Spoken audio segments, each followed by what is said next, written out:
my innocence. If you look at the evidence, there's no forensics that links me to the case. Have you ever talked explicitly about whether he did it?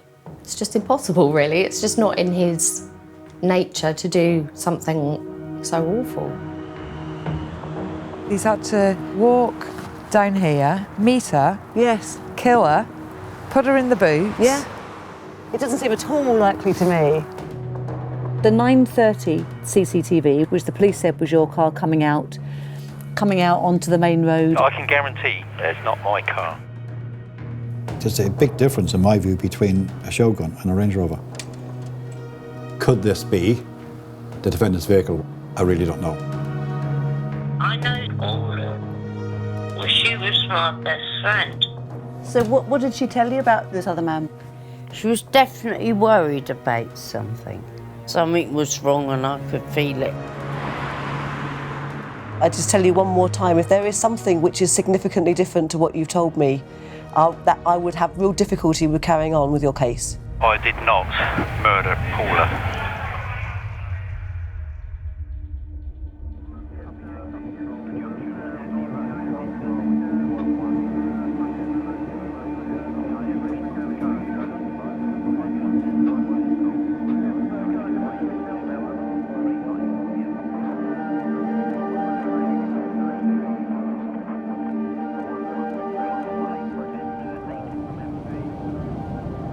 Where are we in the investigation? The prosecution say the CCTV evidence put Roger Kearney near the scene of the crime. There is still, however, an image of an unidentifiable 4x4 car, which Roger says is his. If true, that could actually support his alibi. Secondly, a friend of Paula's, a very good long-standing friend of hers, is adamant that Paula was having a relationship with somebody other than Roger Kearney at the same time, and importantly, that Paula was really scared of this man. I don't know how reliable that witness was. She didn't say anything like this at the time of the trial, and I haven't found anyone else who says that Paula was having another secret relationship. So it's not proof, it's just hearsay. What I've got to go and do now, I think, is look at some of the other significant evidence in the case.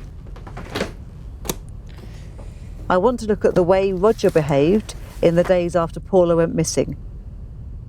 Mrs. Paulson's car was found 11 days after she'd disappeared.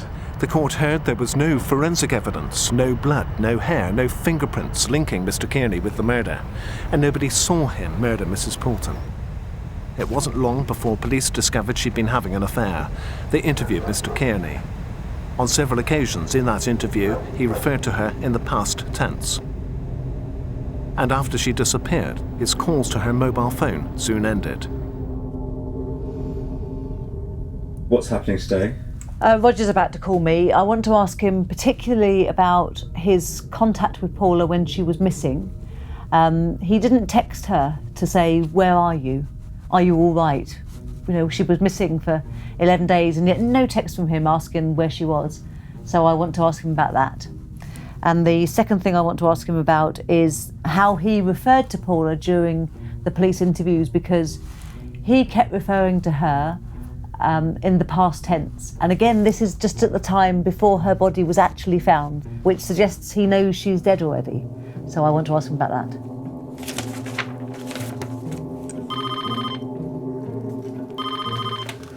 Hello, Inside Justice. Hello, Louise. It's Roger. Hello, Roger. How are you? Fine, thank you. When have we got till? Oh, about 5 past, unfortunately. Oh, OK. All right. I shall cut to the chase really quickly then. What I wanted to do was to ask you about what happened after Paula went missing on the Friday night. Can you tell me when you first found out she was missing? Well, she didn't turn up for work on Saturday. Right. At the football stadium. And then I tried to phone her, got no response. But she was missing now at this stage. Surely you were worried about her? Not particularly. Not at that stage, no. Why not? Because I thought she was out drinking. But for 3 months you speak to her on the phone pretty much every day. Yep. And then she goes missing for 5 days or so. And in that time, you only send one text and you forward some jokey emails. No phone calls, nothing saying, are you okay? Can you see why that looks suspicious to people? Well, like I said, I did try to phone her, but it just wasn't perfect. I don't know whether her phone was not working or, well, obviously it wasn't working, but I didn't know whether she'd lost her phone or what. No, but then why not send her another message? You don't call her or send her a message again, even after a whole week. I mean, she wasn't found for 11 days, was she? I know. So you were intimate and close with her. You say you cared about her, and yet even after a week, you weren't sending her any messages or trying to make any contact, just saying, are you all right? Everybody's worried here. That is odd. That is very strange. You think so? Well, I was annoyed with her for getting me involved. When the police turned up and said she was missing, I was angry with her because basically having to disclose the fact that we've been having an affair. But when the police interview you, they talk to you about things, and you keep on giving them past tense answers. Yeah. And I've been through all that interview, and you keep saying things like you say, I used to see her down the gym. I know she was quite keen on the two of us. I think she wanted me to move in. I did like Paula. I did like Paula a lot. You're not saying, I think she's a great woman. I like her now. It's all past tense. Yeah. Why did you do that? Nobody thought she was dead at that stage, apparently from you in these interviews. Well, yeah, I'm not sure what the questions were. I've got the questions. Yeah. I thought you would say to me, I don't know how it was put to me. They say to you, tell me about Paula and what you know about her. Right. Tell me everything you know. And directly as a response to that, you talk about her in the past tense. Yeah. And I said to them, because they said that to me, and I said yes, because I was angry as far as I was concerned, but the relationship was over. Right. I'm sorry, but I have to go now. Okay. One thing I wanted to say to you, from what you said for the last time we spoke, was the fact that you were concerned that if it came out that I actually killed Paula sometime in the future, that it would make you look bad. It would? Yeah, I understand that.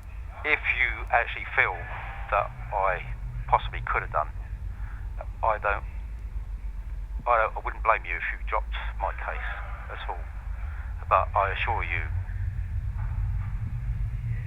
I don't think you'll find any evidence to support the police, and I promise you that I did not kill Paula.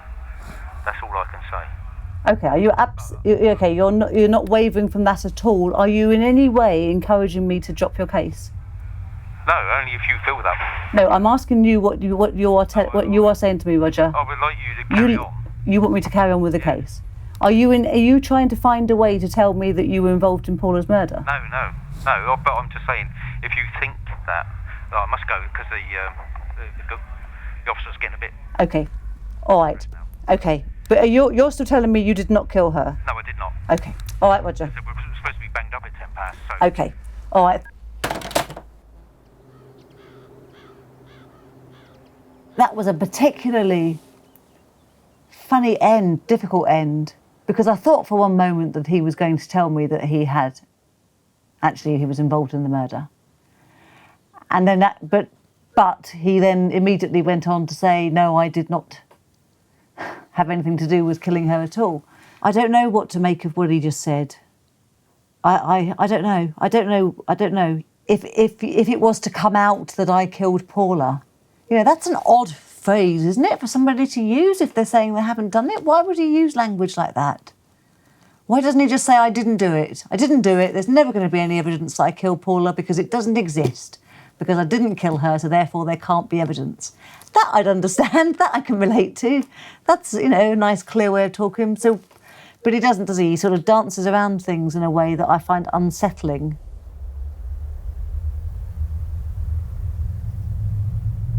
I think there are lots of unanswered questions about the case. I think that there must be evidence of who killed Paula and, really good, solid, objective evidence of who carried out this horrible murder. And that evidence currently hasn't seen the light of day.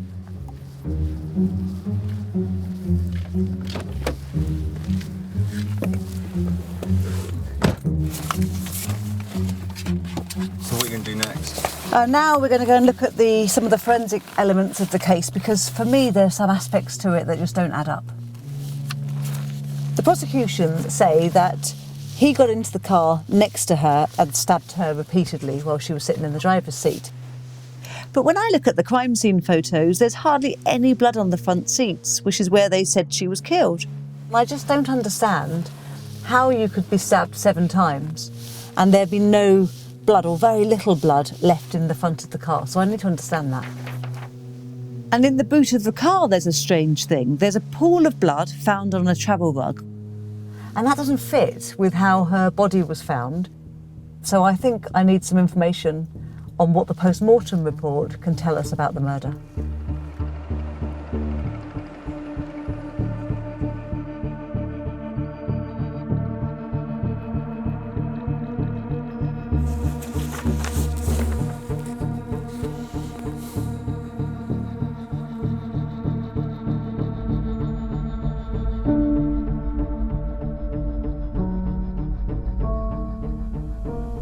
Most of my cases over the last 40 years have been for the police.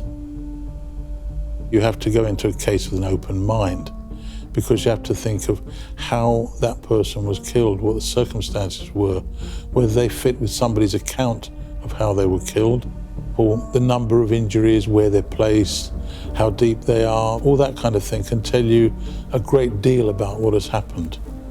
A dead body can give up a lot of secrets. OK, so can we just talk through, to begin with then? OK. There, thanks. The prosecution case then was she was in the driver's seat, the attacker was sitting next to her. Does that all fit? Yes, it does, yeah. Are there any other scenarios that could also fit with the evidence? Well, there are other possibilities. She has 7 stab wounds to the actual torso. So they thought this one was the fatal wound, is that right? It's gone into the left lung and cut through one of the major arteries of the lung, the pulmonary artery. So it's done a lot of damage. Yeah. It was quite wide because it went in an angle from left to right. OK, so that would be? That would be about here like this, right. This kind of direction. OK. And what happened was it went deep into the lung. Her breathing would have been laboured. She may well have been coughing. There would have been some blood around which had come from her mouth. I keep being struck by the fact that there isn't very much blood in the front at all. No, there wasn't blood there, you're absolutely right. Nothing particularly that seems to be saying it's inside this front of this car where the attack is actually taking place. If we're just basing this purely on the actual injuries, there's nothing to say that those injuries could not have been done outside the car. Most probably in a standing position rather than a sitting position, standing outside the car. Oh, really? Do the wounds lead you to believe it's more likely the person was standing, the victim was They standing? would both have had to have been standing, yep.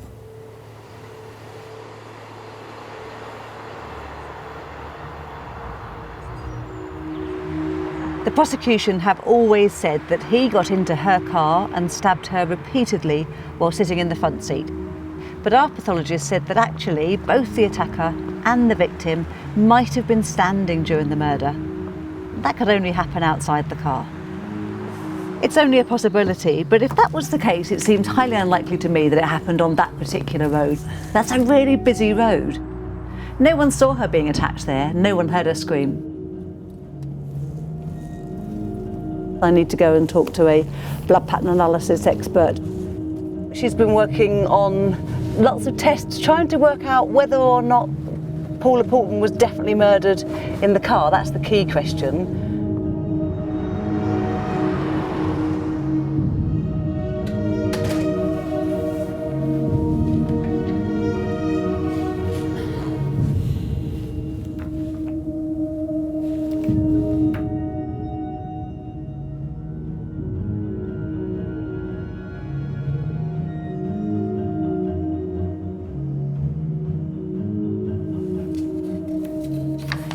Of bloodstains allows us to interpret and to define how that blood came to be at a crime scene. The blood can almost give a narrative as to what went on. If I sustain an injury which, for example, to my neck, then blood may spurt from my body, and that will create a very distinctive pattern. My role is not to determine whether an individual is guilty or not guilty, but to be able to present a very sort of balanced view on the forensic science. It's just over there, look. So that is the same make and model then? It is, yeah. Brilliant. Peugeot 206. Yeah. Okay. The scientist at the time described that the interior of the car was examined for blood staining, and she says that moderate blood stain was detected on the inside surface of the window, handle and door of the driver's side. Small areas of blood staining were found on the driver's seat, the indicator, the steering wheel. So it seems to me, looking at the photographs on where the blood is, there doesn't seem to be an awful lot of it apart from those bits that you've That's mentioned. right. Is that surprising? Not to me, really. The absence of heavy blood staining, let's say, doesn't mean that she wasn't attacked here. Okay. Because she was wearing very heavy clothing, she had multiple layers of clothing, so it's entirely possible that she could have sustained those injuries without enormous bloodshed. Okay, so do you think she was killed in the front of the car? Not necessarily. None of it is described as being spatter. Right. So it's indicative really of there being sort of contact blood staining throughout. Small areas of blood staining were found on the driver's seat, the indicator, the steering wheel, the bottom edge of the gear stick, the dashboard on the passenger side, and the outside lower edge of the glove box. These are all surfaces that one would naturally touch if kind of, moving around in the car. Or driving it. Or driving it, precisely. So is the fact that blood was found on the steering wheel suggested that somebody wet with blood has driven the car? It could be. Is that likely then, do you think, to be the attacker? It could very well be. It's certainly something that should be considered, and it's something that we can't entirely exclude. What about the blood on the travel rug that's in the boot? Have you got any thoughts on that? I've got a photograph. So it'll just give us a kind of representation of items as they were in the boot. Yeah. And her position was kind of on her left. Yes, laying fetal. In a fetal sort of position in the boot.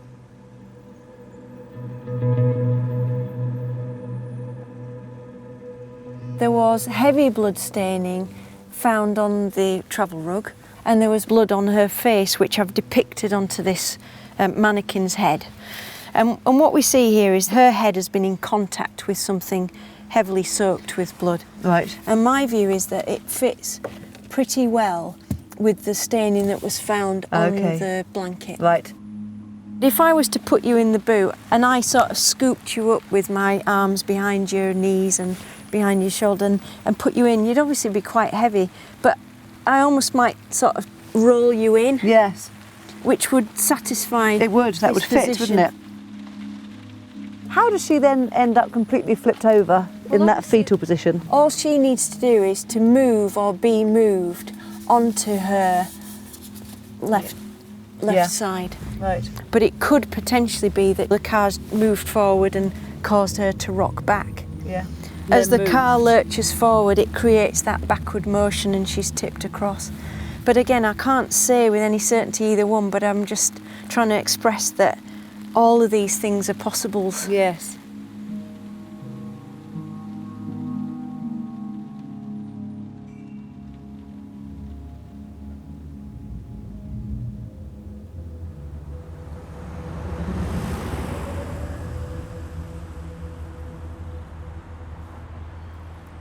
Well, the prosecution have always said the murder took place here, immediately after she went missing.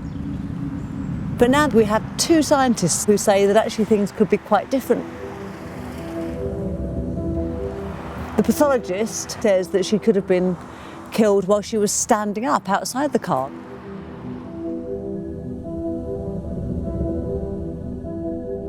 The blood pattern analysis expert said that the blood on the steering wheel and the gear stick might suggest the car was driven by the killer after Paula was stabbed. So the question is, does all this forensic evidence mean that she was killed somewhere else?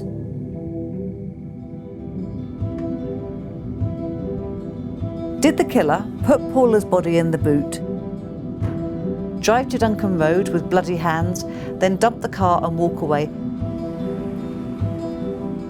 That's a possibility. In fact, that's exactly what people thought when she was first discovered. Paula Poulton's car was discovered yesterday afternoon by a routine police patrol car. Paula Poulton went missing on Friday, October the 17th. There have been no other sightings of her or her car until yesterday. Detectives need to know where Paula's car has been since Friday the 17th. They also need to know how long it had been parked in Duncan Road. Prosecution brought forward witnesses who said they saw Paula's car parked here for every day of the 11 days that Paula was missing. But then there were other witnesses. They said they were sure the street was empty on certain days after she went missing. How long the car was at the train station is really key, because the entire prosecution case revolves around Paula being murdered on this road sometime before 10 o'clock on the Friday night when she went missing. The police agree that after that, Roger is either at work or he's not in the area. He can't have done the murder. Who do you believe? Well, the prosecution brought forward another piece of evidence at trial. And they say it would prove that she was killed here and that the car never moved after the murder. Right. So, how do we know that the murder happened at the station where her body was found in the boot? According to the prosecution, she's been murdered in the front of the car and she's brought round the back of the car, and somewhere down low she's dropped, and then some blood came off of her and flicked onto this wheel. So there's blood here, and this place and here, 1, 2 points across that wheel, and also in the wheel arch here. I'll do a really basic diagram. So this is your wheel arch, right, and here's your car tyre. So the experts found there was blood here and here and here. So that all's a nice straight line. Being like this, all lining up with that fixed wheel arch, told the experts that the car had not moved since the blood got on the tyre. But if you look at the local news footage, which was filmed at the time, I think you can see a problem with that.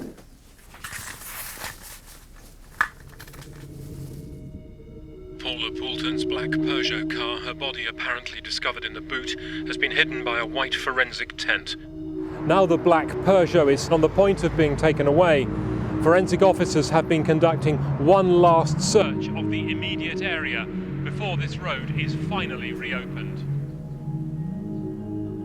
The car had been put on the tow truck, and once it was up on that tow truck, that's when the experts spotted that there was blood on this tyre. The recovery truck guys said the handbrake was on, the wheels did not turn, they merely slid along the ground.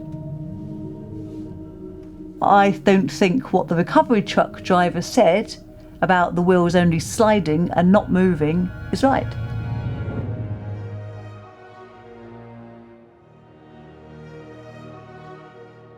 Hello, Louisa. Nice to see you. Yes, and you. Shall I go straight through? Yeah, you can Thanks go very through. much. Cheers.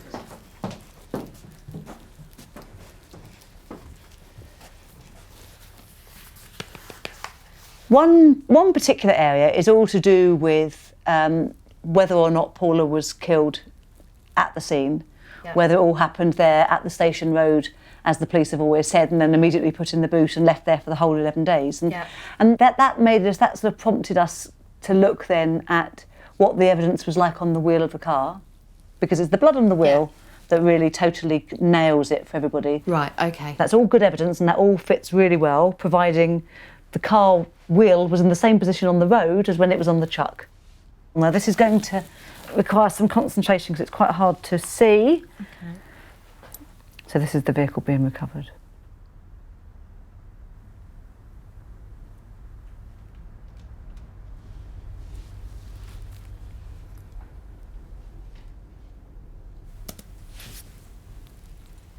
The wheel moved.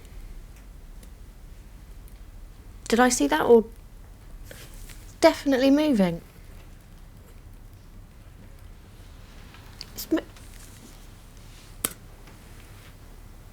Oh my God.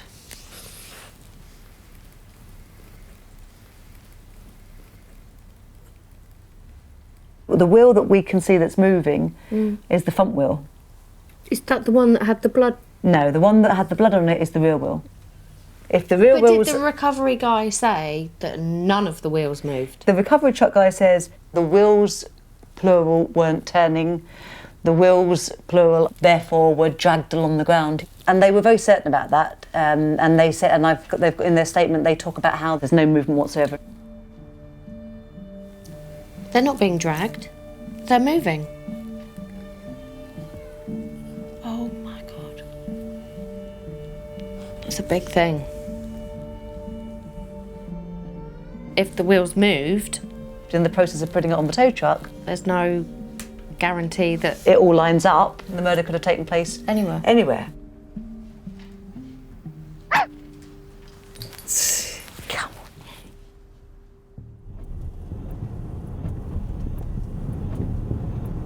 on. So this is potentially really important, but I've only seen the front wheels moving. They said in court that the handbrake was on.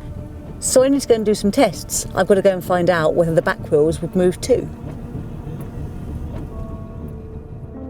I'm trying to find out on a Peugeot 206 what happens when you've got the handbrake on to the wheels. What happens to the front wheels? Okay. First of all, do they turn? Do they The front move? wheels will turn on that particular model, yes, because Okay. the handbrake operates for the rear wheels and the rear wheels only. Okay, and for the back wheels, if the handbrake's on? The handbrake's on and the handbrake's efficiently and working correctly, the wheels will lock in a position and can't move with the handbrake being on. Okay. What if the back of the vehicle is lifted to go onto a recovery vehicle?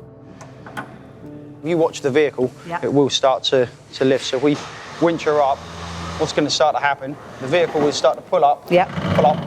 I don't really want to pull it much further than that. Can you do that again? What I want to know is, does this turn at all? We'll start pulling it, you know, and then it starts dragging. Right, and then it moved a tiny bit then, didn't it? And if I drop the suspension down, you'll see your sign there will go back to normal. So I've not actually rotated the wheel, I'm pulling the suspension But it up, hasn't gone turning back exactly to normal, has it? Because that started off like that, didn't it? It did drag a little bit Started then, off though. straight and then it dragged a little bit. Not much, but it Not did much, move a but bit. yeah. So, I mean, we go again. So it looks to me as if, now that we've done that, as if there is some movement with it. Of course there will be. It comes back pretty close to it being in line. Yeah.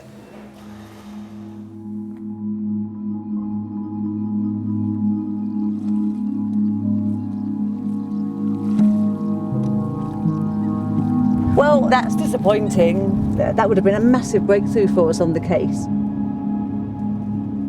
You know, there's already been a huge police investigation already, so to try and come up with something entirely new is really hard. But we've just got to keep on going. We're going to look for the next piece of evidence and we're going to see where it takes us.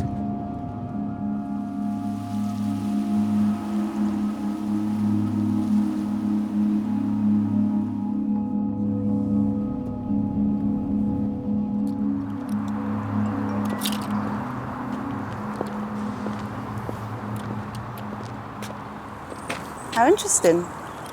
I've had a text.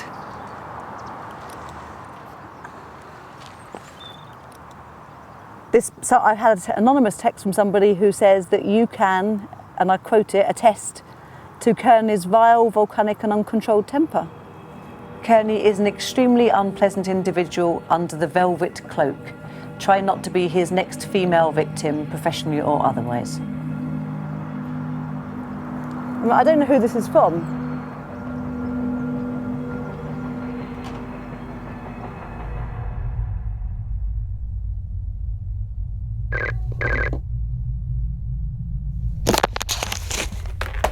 Hello. Hello, Louise, it's Roger. Hello, Roger. So I've been receiving texts from somebody anonymously as they can attest to Kearney's vile, volcanic and uncontrolled temper. This is a very specific thing this texter is telling me. Anything, think hard, because if I hear it from them and I don't hear it from you, that's going to alarm me. Is there anything you think that they might tell me about that would explain why? I cannot imagine any situation the way that's suggested. Okay. You sure? Yeah. Let me tell you the last bit of it. Kearney is an extremely unpleasant individual under the velvet cloak. Try not to be his next female victim, professionally or otherwise. What do you think about that? What do I think about that? Yeah. I think it's a load of rubbish. The whole lot is a load of rubbish. Somebody obviously doesn't like me, and is obviously trying to put a kibosh on the investigation. Why would they do that? Because they don't like me. The one with Paula wasn't the first affair, was it? I don't want you to name names, but you had an affair before that, hadn't you? No. No? No. I'm thinking of you having an affair with somebody while you were with Carol. Not only a year or so before you started the affair with Paula. Not affair. No, I haven't had an affair. You said you. I was friends with women. Yeah, no, you told me about that before, but not sexual relationships with women. But during your. I've not had any sexual relationships with any women. You told the police you did. Did I? You did? Oh, hang on. Yeah. Yes, I did. Sorry. What was her name? So are you now saying you did have sex with her? Yes, I did. Yeah, sorry. Yeah. Well, how could you not remember that, Roger? Because I don't know, no idea. I've forgotten about her because it obviously didn't happen. It wasn't a relationship. It was like just a couple of times I saw her. Yeah, I've forgotten all about her. Blimey. Are there any issues about any temper or violence or anything that you are ashamed of that I'm going to hear from somebody else? No. Are you sure? Because you're answering me very quickly, just like you did when you said, no, I haven't had any other affairs. I'm not a brilliant man. I know I had 2 affairs. You might think badly of me for that, but I am not a violent person. You know, if you'd said to me, no, I haven't had any affairs, and then I hadn't, no, just let me finish. If you'd said that to me, as you just have done, and then I found out from somebody else you'd had an affair, I would take a very dim view of that. Yep. Tell me now if there's anybody that I'm going to hear something bad from, and if you think of anything over the next few days while you're sitting in your cell on your own, then you need to be straight with me, because I'm going to hear it, I'm going to find it, I just need to know it from you, if you want me not to have a very bad view of it, whatever it is. No, I don't think you're going to find anything. I know you, because I'm not that sort of person. The reasons why people have affairs are none of my business, and, you know, I don't need to hear any justification why you did. All I'm interested in... I'm not trying to justify it. No, but all I'm interested in is whether or not you're being straight with me. It's horrible when you push somebody, and then then you sort of push a little bit, and then they finally start giving you something back. That really worries me. But I think, to be fair... I mean, I don't know why on earth he would have lied about that to me, knowing that he's already admitted it to the police. I mean, come on, he knows I've got the police interviews. So it's just an issue for me in terms of, is he trying to be clever about what he's telling me and what he's not? And is he trying to dupe me?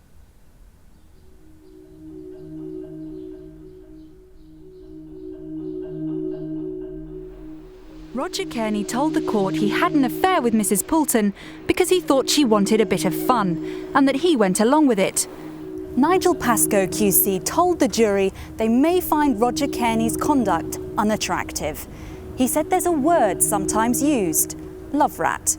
But he added there's a world of difference between a court of morals and a court of law, between having an affair with a man's wife and killing.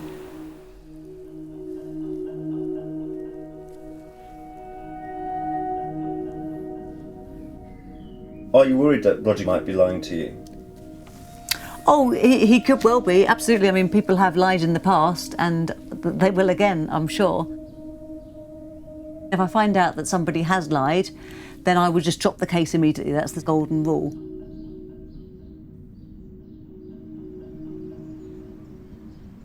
I have said to him right from the very start, I'll follow the evidence wherever it goes. If that shows that he's innocent, good. If it shows that he's completely guilty, then so be it.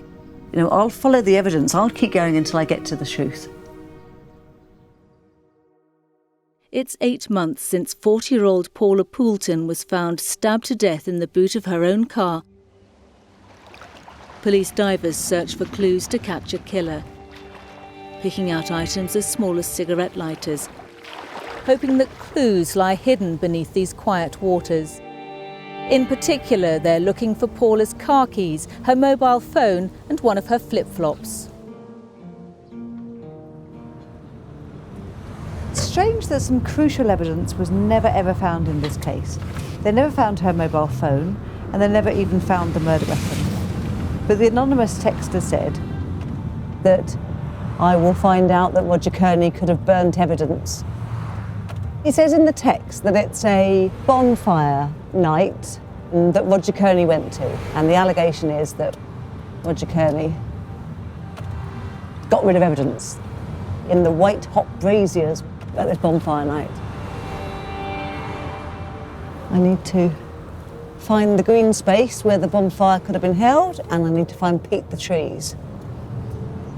I have absolutely, literally no idea who Pete the Trees is. Can you tell me, I'm looking for somebody called Pete the Trees. I'll come round, I'll find out for you. Will you? So I don't know if you can help me, this is going to sound a bit odd. I'm trying to find somebody who's called Pete the Trees, who apparently is somewhere here on Stoneham Lanes. Outside Stoneham Lakes is a tree bloke. He cuts trees. Possibly to do with a fishing club or a diving club. Or you had the Christmas tree man. Right. That was my mate down the road, so. Okay. All right, well, I'll go check it out. Fish up there. Okay. Me and my mate fish up there. Okay. All right. All right, Thanks a lot. Cheers.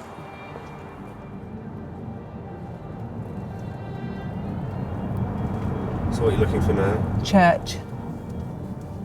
Is that it? Gosh, I'd never have come down here, would I, if I hadn't spoken to him?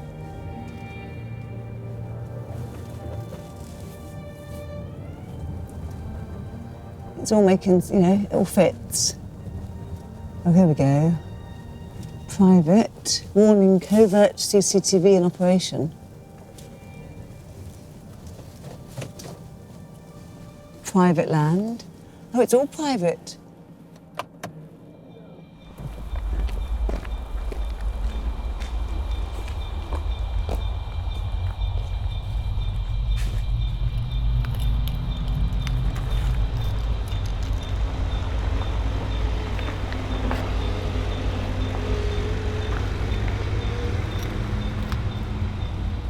Go, oh, hello.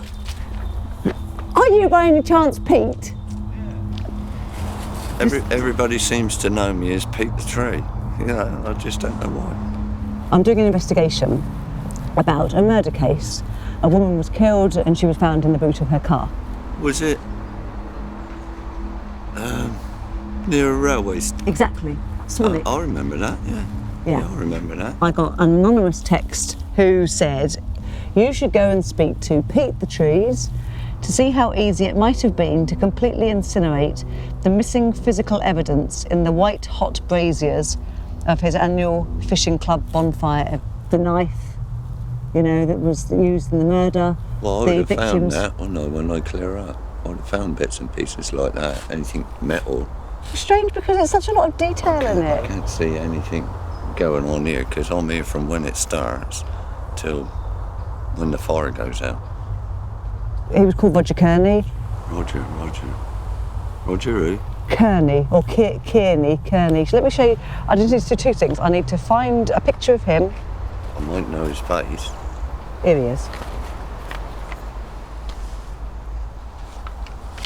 I don't recall seeing him at the barbecue. Has there ever been anybody acting strangely, suspiciously? Has anybody ever spoken about somebody who was a bit odd?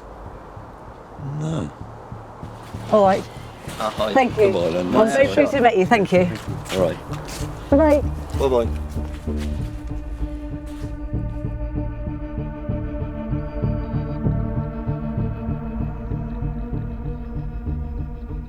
Anonymous text has really wasted my time. Everything that I've checked out doesn't stand up, doesn't go anywhere at all. I think it's just vicious gossip from somebody who is trying to be meddling. So that's the end of it. So what now? I really don't know whether Roger is innocent or guilty, but I do think that after looking again at all of the evidence, there are really strong reasons for the judicial system to look at this case again. But getting that to happen is not going to be easy. The only way you can get back to the Court of Appeal again is to go through the Criminal Cases Review Commission, the CCRC. You need to try and convince the CCRC that there's merit in the case.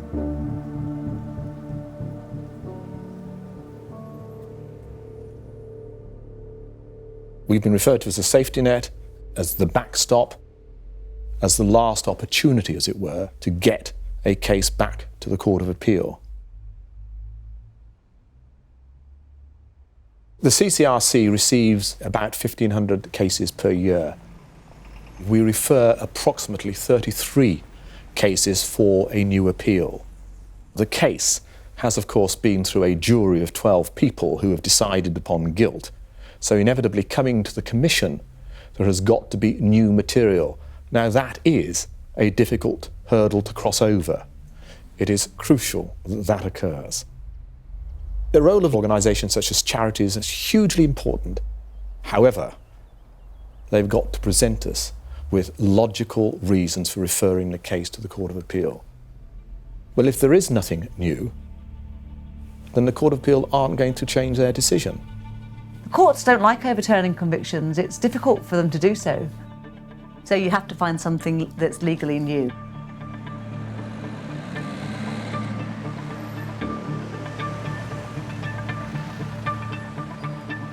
Thank you very much. Thank you very much for being here, everybody. So our advisory panel meeting this afternoon is to look specifically at the case of Roger Kearney.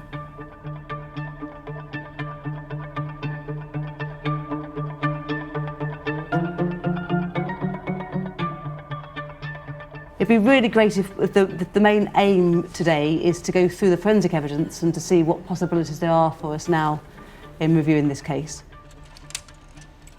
If you see something on a photograph and you think, and something occurs to you of what could be done or might be done, can you just let me know? Definitely the tapings. I really like the tapings. I would have thought that it would be worth looking at those. This is the picture, by the way, of the tapings. So these tapings were taken for the purpose of looking for fibres. But obviously, if you stick a tape onto something and take it off, then you don't just pick up fibres with it, you'll pick up biological material, potentially. DNA? Yeah. There have been samples recovered from the back area of the knees of her trousers, under the arms of the coat, which are, you know, if I was going to lift someone into a car, I would put my arm behind the knees and around the shoulders and try and get them in there. So that seems to me a very proper place to look. So that DNA from the perpetrator is actually still happily sitting on those tapings. Whatever was on there will be on those tapes. Yeah. The carrier bag, we wanted to have another look at that. This is the carrier bag then, which was found in the boot underneath the victim's body. She'd been shopping at Tesco's, we know, just before she disappeared. Tracy, can you talk us through, you've done some work on this, haven't you? Talk us through what you found. It's wet blood deposited on, and we think that there's some sort of detail in there that's from a male. I think it would be worth finding out who that male was. Detail in area 5, which is the one that you were discussing, was formed through a combination of wet blood on the hand and hand into wet blood already on the carrier bag. So it's a deposition of blood from the hand. A blood-stained hand, which is then put onto the surface. Yes. They were able to say definitively not Roger Kearney's. There's a finger mark on there that's from somebody else. Does that potentially tell us who the person is? If it's wet blood on somebody's finger and that's been placed on the bag, that's somebody that's interacted with the bag after the victim's been injured. I don't suppose any Y chromosome testing has been done, which would be important to try and pick up any male contact. Could that be done in 2008? That's when this... They was that wouldn't- being they done? wouldn't do- No, they weren't doing it. So that's They something wouldn't new. have done it. They're only just starting to do it now. So that would certainly be worth looking at. That is a priority. The Tesco carrier bag is number 1. Number 2? Tapings. Tapings, all the body tapings. All those body tapings.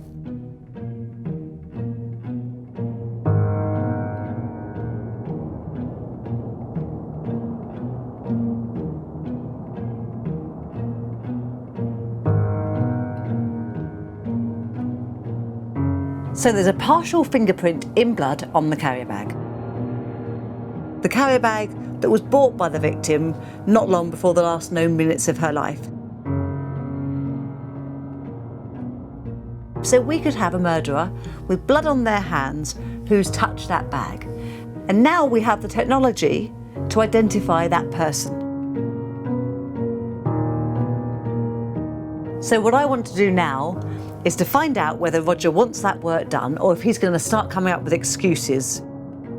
It's a final test really for him. So I need to find out whether he's willing to pay a lab to do this work. Then I'll find out whether or not he wants the truth to come out. If he doesn't, for me, that's the end of it.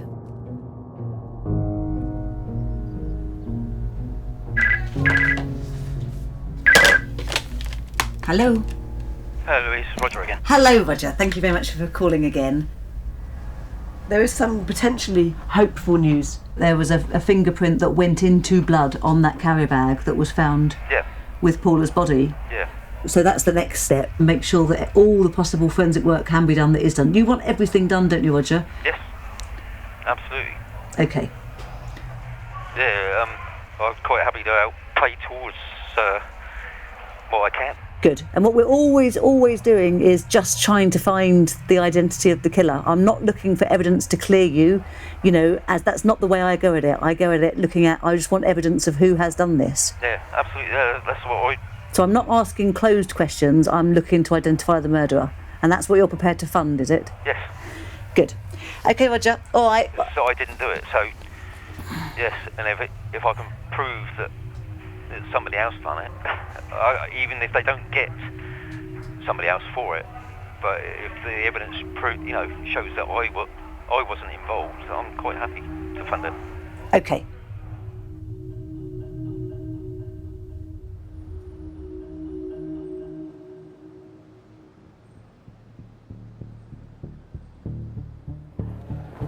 Hello, Anne. Nice to see you again. Thank you so much for coming up. It's a pleasure.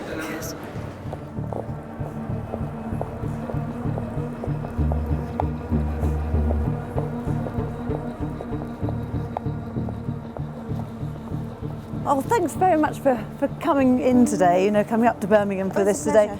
It's brilliant of you to give your time and expertise to the case.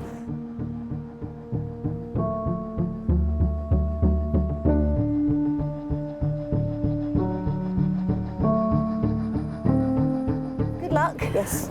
Hope you find your answers. Thank you. Thank you. Speak to you later. Thanks very much. Bye-bye.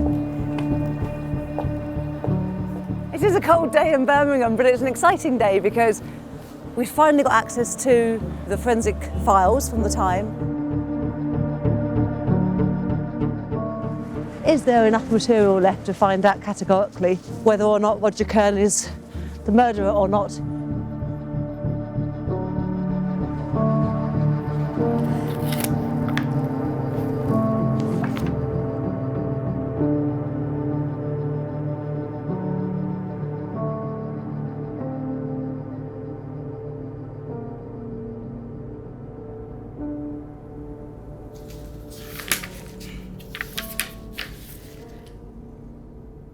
So Anne, have you been able to find out any information about the one-to-one tapings? They appear to have been destroyed. Unfortunately, they've been destroyed. So those original tapings, the one that that we were sort of calling the eyewitness, if you like, the Yes. person who actually put the...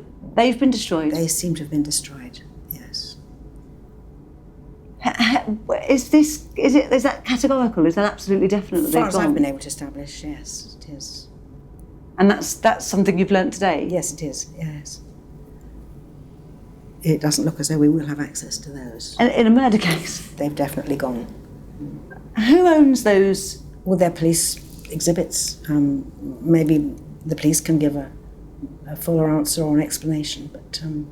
But then don't the police retain them? I'm afraid I can't answer that. Well, but this is a murder case, though. Why would exhibits have been destroyed? Well, I've no idea what the police policy is on exhibits. Do we know what's happened to the carrier bag? No. But presumably that would be a police exhibit too? Yes. As would the clothing, everything. The handbag, the car tapings. They would all be police exhibits. So we could be in a position where all of those key exhibits are no longer in existence. That would hold the answer to who the murderer is have been destroyed? Yes.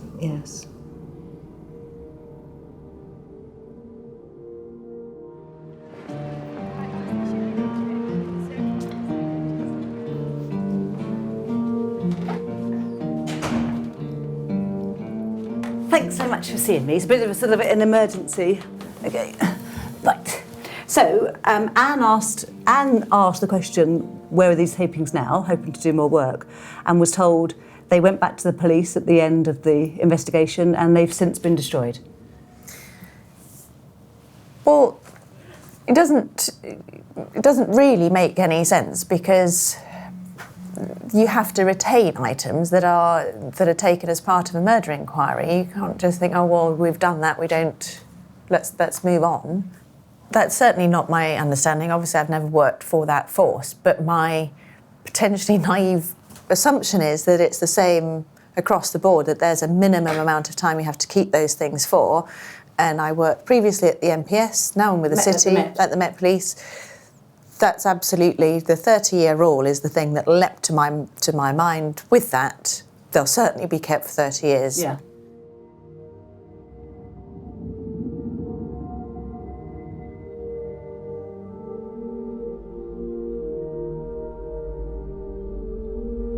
Everybody I spoke to was really surprised that this had been destroyed. If it's happened, and somebody must have made a conscious decision, somebody's got to sign a destruction order or something or other, and it's not common policy. Certainly for the miscarriage of justice cases that we've looked at before, there's never been any other case that we've come across where they say we haven't got them because we got rid of them.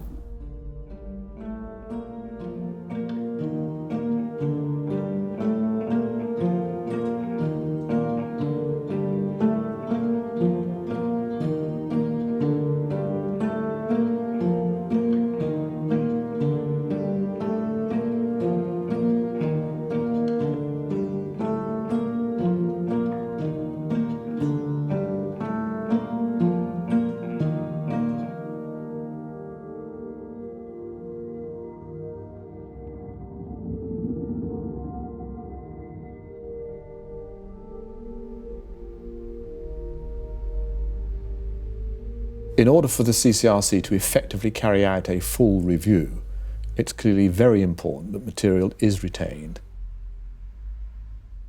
Somebody convicted of murder in the Crown Court, I would expect the material to be around for at least as long as that person is in custody.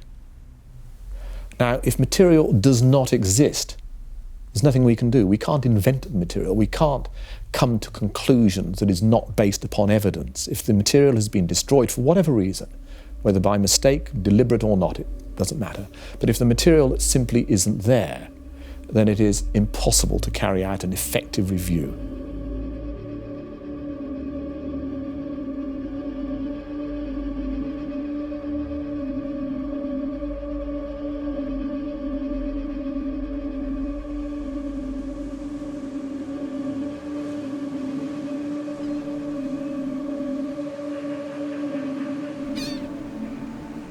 We've had some bad news in terms of the exhibits. Yeah. We know that some evidence was sent back to the police, and we know that they've destroyed some things, which is pretty devastating.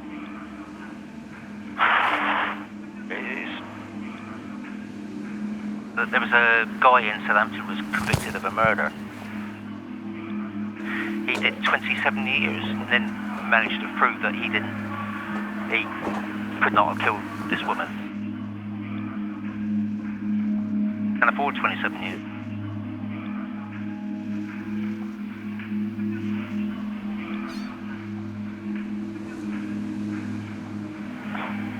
I go to my deathbed saying the same. I did not murder Paula.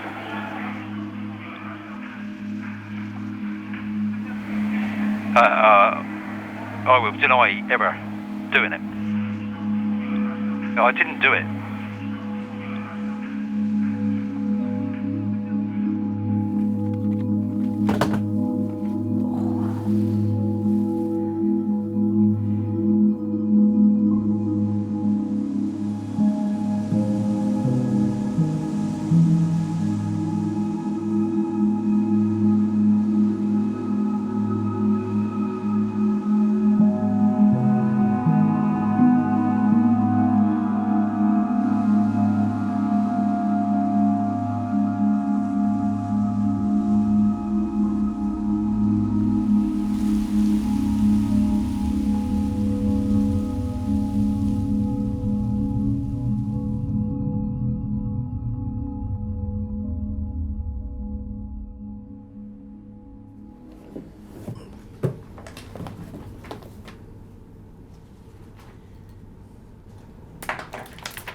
If that's finger marks, why have we got the same 4 series number for all the tapings and things from the car? I don't know.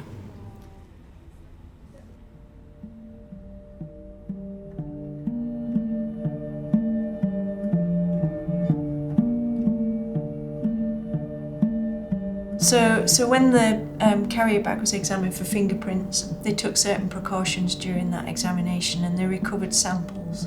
So what do we know about where the sample was last known to be? Well, our last record of that sample is it was stored in a freezer within the Forensic Science Service.